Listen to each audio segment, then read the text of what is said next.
欧洲正在哭哭欸，我认真。Vice President J.D. Vance did something so controversial that it caused a security conference official to break down in tears. But what you might not know is that this exact same guy has a very damning secret. Do I need to bring the receipt? No.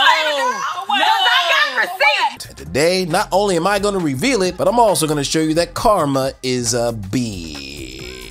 Because we are going to take an up close and personal look at the European version of Go Woke, Go Broke. You know what it is. And let's say it together. Go on, say it. 大鸡大雕.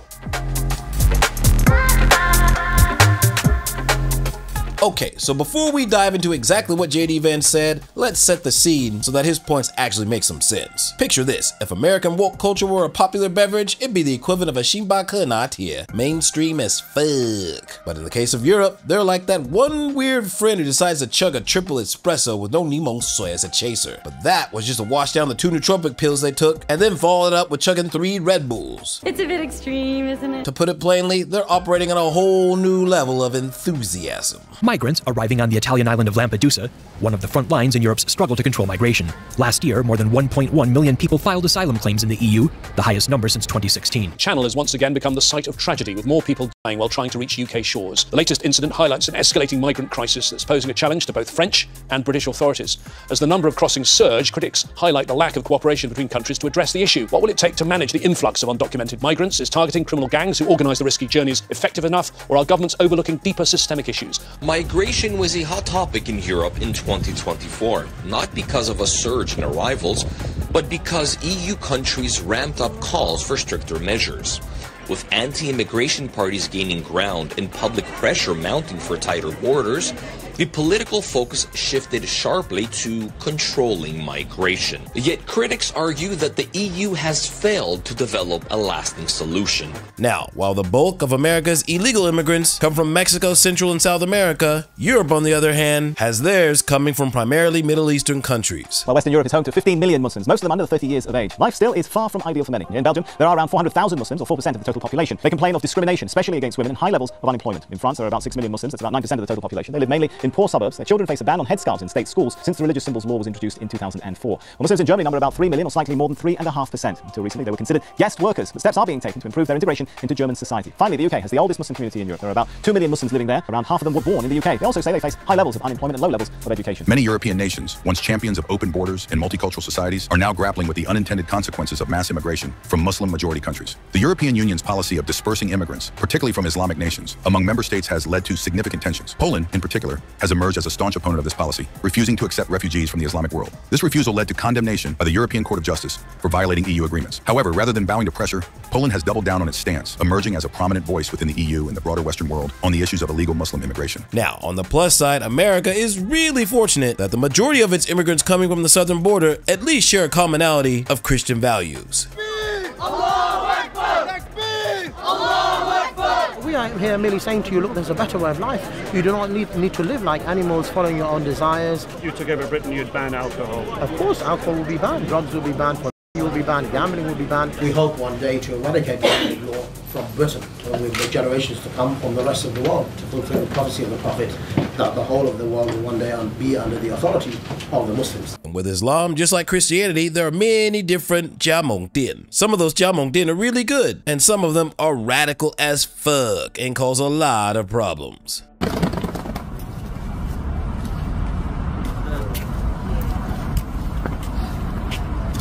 Okay, so basically you've got some super hardcore Christians who are mixing with some people who refuse to meet them halfway, which is basically the equivalent of throwing lit matches into a bianpao gongcang. Boom, bitch! And do you remember that guy who about 2 years ago decided to set the Quran on fire? Well, just a couple of weeks ago, he was found pew-pewed in the head. But here's the thing, back in 2017, the UAE's top diplomat was warning everyone that this shit could happen. And let me say this in English so you can understand what I'm saying. There will come a day that we will see far more radical extremists and terrorists coming out of Europe because of the lack of decision-making, trying to be politically correct, or assuming that they know the Middle East and they know Islam and they know the others far better than we do. And I'm sorry, but that's pure ignorance. Now, it's pretty obvious that many EU countries completely ignored the warning, incorporating open border policies which allowed many illegal immigrants to stay within Europe, causing even more conflicts between race, culture, and religion, which resulted in an immediate rise in hate speech. It's 6:01 on a Tuesday morning, and we were with state police as they raided this apartment in northwest Germany. Inside, 6 armed officers searched a suspect's home, then seized his laptop and cell phone. Prosecutors say those electronics may have been used to commit a crime. The crime? Posting a racist cartoon online. At the exact same time, across Germany, more than 50 similar raids played out. Part of what prosecutors say is a coordinated effort to curb online hate speech in Germany. And check this. Now, Switzerland is calling to ban Elon Musk's X platform because apparently it has too much hate on it. Is it a crime to insult somebody in public? Yes. Yes, it is. And it's a crime to insult them online as well? Yes. The fine could be even higher if you insult someone in the internet. Why? Because in internet, it stays there. If we are talking here face to face, you insult me, I insult you, okay, finish. But if you're in the internet, if I insult you or a politician, it sticks around forever. Yeah. Now, unlike the United States, where you can pretty much use profanity to talk shit about any politician, in Germany, just like in Taiwan, so because news has been flying so fast, you may have missed an event in November that in retrospect may turn out to be of truly historic importance. A presidential election was held in a European Union country. The 2 establishment parties lost to 2 outsider parties, and the Supreme Court simply annulled the election. And there was no allegation that there were any problems with the voting or the vote counting. And then, at the end of last year, Romania's ruling party lost the election. So here is a basic service-level explanation. The ruling party candidate was pro-EU and pro-NATO, including that tiny little caveat where NATO was allowed to create Europe's largest military base right in their own backyard. And the opposing party's candidate, well, he was anti-EU and anti-NATO, who held the point of view that although he thought Putin looked sexy as fuck on horseback, that if Romania continued to embrace NATO, Putin would surely mount up bare-chested and invade all of Europe. And surprise, surprise, this guy won. But then the government decided to release declassified documents showing that Russia had launched a giant cyber operation involving social media campaigns that were very much in favor of this guy. And as a result, the government used the constitutional courts to shut this election down. Is Romania in the midst of a coup right now? Indeed. It's a coup d'etat in no shame in front of all the world. And the problem is just the reaction from our people, but no official position. What is going on here? We accept the dictatorship. Doesn't mean that even in the United States, they accept this. Maybe tomorrow we can see the same dictatorship in Washington. This precedent is very, very dangerous because nobody acts. The problem is that people, they don't realize there could be this campaign because simply they remain in their track and they don't believe there could be other solution. Why? Because we are not free. We are not free in our mind. The whole system of democracy is affected everywhere today. Look what's happening in Canada. It's a wave of change. We are here in an historical situation for a big shift after 2,000 years of no real democracy, especially in the last 100 years. Romanian people, we don't play games. We are for our dignity and for our honor. We are totally committed to continue for the dignity of us, of human beings. Otherwise, why we are here? Okay, so NATO is basically the crew that you call when Russia starts acting up, like the world's most expensive neighborhood watch. Their motto, be cool, baby, don't get any funny ideas. You better be careful. Translation, Russia is forever on the potential main villain character list. Think Marvel's Loki, but with nukes. Simply put, although they're sometimes friendly, Russia is the enemy. It's kind of like Taiwan and China. We couldn't rely on China for all our domestic energy, could we? What the fuck are you out of your damn mind? You don't let your #1 frenemy control your juice supply. Trusting a presidential Bond villain for your energy is like trusting your ex-girlfriend to house sit while you go on vacation. You know they're gonna accidentally redecorate with tanks. Reliance on a single foreign supplier can leave a nation vulnerable to extortion and intimidation. Germany will become totally dependent on Russian energy if it does not immediately change course. Here in the Western Hemisphere, we are committed to maintaining our independence from the encroachment of expansionist foreign powers. So Germany is part of the NATO squad. Gang gang. But here's the thing, the majority of that bankroll comes from American money, and they're not even in the EU. Now here comes the plot twist. Before Ukraine got lit up, Trump hit Germany with the ultimate I told you so back in 2018, basically warning them about increasing their gas dependency on Putin. An FAFO warning, if you will. And the response, a very European Wiener Schnitzel style eye roll. They mocked this fool to his face. Now keep your eyes glued to that very smug face, because karma is about to deliver the find out part of the equation on the level of a Hulk punch, reminding everyone that karma is a bitch.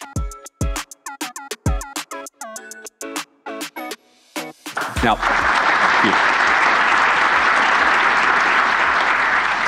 I hope that's not the last bit of applause that I get, but we gather at this conference, of course, to discuss security, and normally we mean threats to our external security. I see many great military leaders gathered here today. But while the Trump administration is very concerned with European security and believes that we can come to a reasonable settlement between Russia and Ukraine, and we also believe that it's important in the coming years for Europe to step up in a big way to provide for its own defense, the threat that I worry the most about vis-a-vis Europe is not Russia, it's not China, it's not any other external actor. And what I worry about is the threat from within, the retreat of Europe from some of its most fundamental values, values shared with the United States of America. Now, this speech went down last week in Munich, and it is the most science level speech I've ever seen. And needless to say, quite a few Europeans were perturbed, to say the least. Now, I was struck that a former European commissioner went on television recently and sounded delighted that the Romanian government had just annulled an entire election. He warned that if things don't go to plan, the very same thing could happen in Germany too. Now, these cavalier statements are shocking to American ears. For years, we've been told that everything we fund and support is in the name of our shared democratic values. Everything from our Ukraine policy to digital censorship is billed as a defense of democracy. But when we see European courts canceling elections and senior officials threatening to cancel others, we ought to ask whether we're holding ourselves to an appropriately high standard. And I say ourselves because I fundamentally believe that we are on the same team. We must do more than talk about democratic values, we must live them. Now, within living memory of many of you in this room, the Cold War positioned defenders of democracy against much more tyrannical forces on this continent. And consider the side in that fight that censored dissidents, that closed churches, that canceled elections. Were they the good guys? Certainly not. And thank God they lost the Cold War. So, from censoring people with different opinions, closing churches, restricting certain religions, and canceling elections, they all sound very familiar to that country west of our country. And unfortunately, when I look at Europe today, it's sometimes not so clear what happened to some of the Cold War's winners. I look to Brussels, where EU commissars warn citizens that they intend to shut down social media during times of civil unrest the moment they spot what they've judged to be, quote, hateful content. Or to this very country, where police have carried out raids against citizens suspected of posting anti-feminist comments online as part of, quote, combating misogyny on the internet, a day of action. 其实德国有一个很不错的 idea Maybe you should also start conducting targeted raids for hate speech targeted at men. Because equality, right? I look to Sweden, where 2 weeks ago the government convicted a Christian activist for participating in Koran burnings that resulted in his friend's murder. And as the judge in his case chillingly noted, Sweden's laws to supposedly protect free expression do not, in fact, grant, and I'm quoting, a free pass to do or say anything without risking offending the group that holds that belief. And perhaps most concerningly, I look to our very dear friends, the United Kingdom, where the backslide away from conscience rights has placed the basic liberties of religious Britons in particular in the crosshairs. A little over 2 years ago, the British government charged Adam Smith Connor, a 51-year-old physiotherapist and an army veteran, with the heinous crime of standing 50 meters from an abortion clinic and silently praying for 3 minutes. Not obstructing anyone, not interacting with anyone, just silently praying on his own. After British law enforcement spotted him and demanded to know what he was praying for, Adam replied simply, it was on behalf of the unborn son he and his former girlfriend had aborted years before. Now, the officers were not moved. Adam was found guilty of breaking the government's new buffer zones law, which criminalizes silent prayer and other actions that could influence a person's decision within 200 meters of an abortion facility. He was sentenced to pay thousands of pounds in legal costs to the prosecution. Wait a minute. If influencing others' decisions is illegal, then wouldn't every political candidate who is against abortion be breaking the law? This last October, just a few months ago, the Scottish government began distributing letters to citizens whose houses lay within so-called safe access zones, warning them that even private prayer within their own homes may amount to breaking the law. Naturally, the government urged readers to report any fellow citizen suspected guilty of thought crime.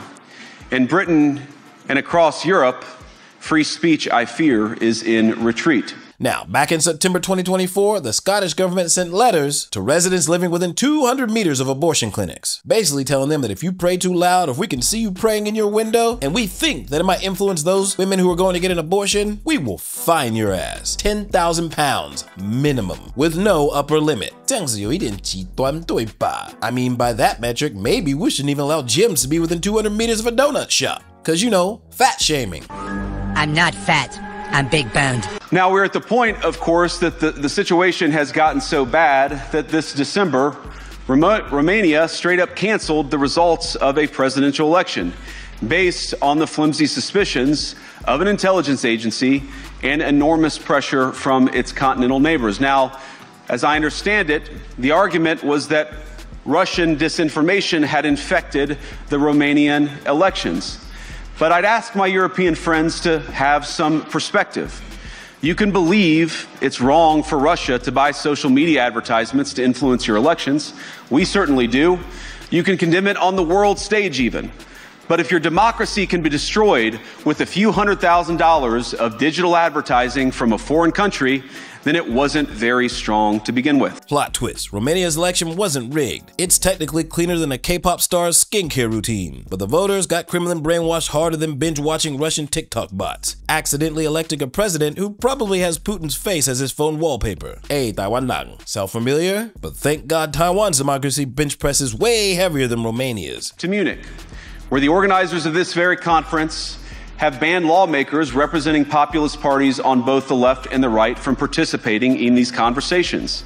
Now again, we don't have to agree with everything or anything that people say, but when people represent, when political leaders represent an important constituency, it is incumbent upon us to at least participate in dialogue with them. Now, to many of us on the other side of the Atlantic, it looks more and more like old entrenched interests hiding behind ugly Soviet-era words like misinformation and disinformation, who simply don't like the idea that somebody with an alternative viewpoint might express a different opinion or, God forbid, vote a different way or, even worse, win an election.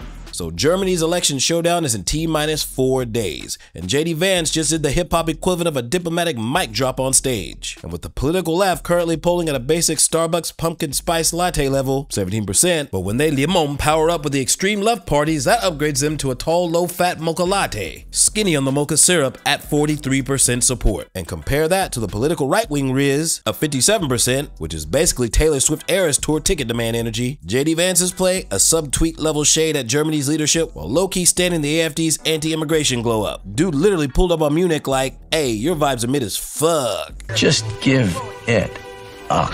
Now, this is a security conference, and I'm sure you all came here prepared to talk about how exactly you intend to increase defense spending over the next few years in line with some new target. And that's great, because as President Trump has made abundantly clear, he believes that our European friends must play a bigger role in the future of this continent. We don't think, you hear this term, burden sharing, but we think it's an important part of being in a shared alliance together that the Europeans step up while America focuses on areas of the world that are in great danger. But let me also ask you, how will you even begin to think through the kinds of budgeting questions if we don't know what it is that we're defending in the first place? Now, if you take that previous segment and combine it with this one, JD Vance is basically saying that y'all niggas look like the Soviet Union reincarnated. From censoring speech to canceling elections to preventing the extreme left and right from engaging in dialogue. According to Vance, the EU and in some respects NATO have become just like Russia. They have lived long enough to see themselves become the villain. Which is cool, but why in the hell should America keep paying for it? I believe that dismissing people, dismissing their concerns, or worse yet, shutting down media, shutting down elections, or shutting people out of the political process protects nothing. In fact, it is the most surefire way to destroy democracy. And speaking up and expressing opinions isn't election interference. Even when people express views outside your own country, and even when those people are very influential. And trust me, I say this with all humor, if American democracy can survive 10 years of Greta Thunberg scolding you guys can survive a few months of Elon Musk. And here is the most provocative part. If the Russian campaign actually influenced voters, well, by that metric, Greta Thunberg 算是外国人吧. So why in the hell is she allowed to interfere in US elections? And if despite how dare you Xiaoche's conjectures, Trump could still get elected, then why is the EU trying to ban Elon Musk and Twitter? How dare you? Now, to many people, JD Vance's speech pissed them off. But to me, it just seems like basic common sense. In plain language, he's just saying, hey, there are bailout and assholes all over the world, and they have the right to vote and speak. And even if these bailout and assholes happen to win an election, don't ban them, because for better or for worse, this is the essence of democracy. But it seems like right now, Europe is completely against this idea. And do you remember this smug goober who mocked Trump 7 years ago? Well, if you haven't figured out by now, this is the exact same bailout who was crying like a bitch on stage because American values don't align with European values. After the speech of Vice President Vance on Friday, we have to fear that our common value base is not that common anymore. Let me conclude, and this becomes difficult.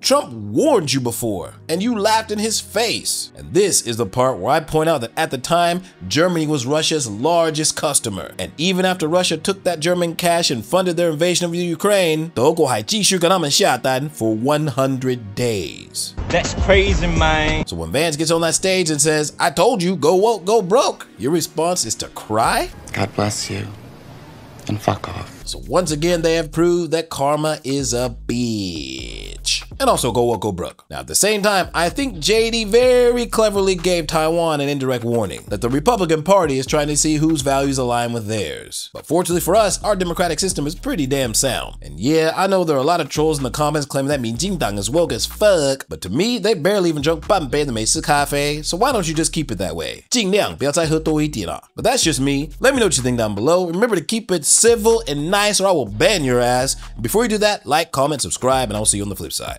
Peace!